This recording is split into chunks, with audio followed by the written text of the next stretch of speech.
Naghain ng kasong sibil ang journalist na si Atom Araulio laban kina SMNI host Lorraine Badoy at Jeffrey Celis dahil sa manay paninirang puri at panre-red tag. Kasama ang kanyang pamilya at abogadong si Attorney Tony Lavinia, inihain ni Atom ang reklamo sa Quezon City RTC ngayong araw. Wala raw tigil sa pagkakalat ng kasinungalingan sina Badoy at Celis sa kanilang programa at sa social media. Inakusahan daw ng dalawa ang pamilya ni Atom na konektado sa New People's Army. Wala raw basehan ang lahat ng paratang. 2 milyong pisong danyos ang hinihingi ni Atom kina Badoy at Celis. Hindi naman siya nagsampa ng kasong kriminal dahil naniniwala si Atom na hindi na dapat i-criminalize ang libel. Sa kasong ito, mayroon pang dagdag na problema doon sa kaligtasan ng mga nare-red tag.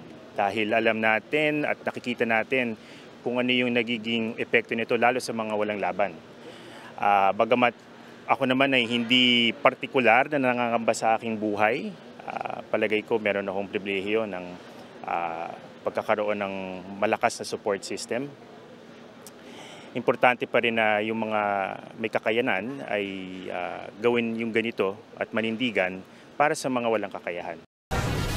Mga kapatid, Cheryl Cosing po, huwag maging huli at maging una sa lahat para sa tuloy-tuloy na balitaan at karagdagang impormasyon sa mga napapanahong issue ng lipunan.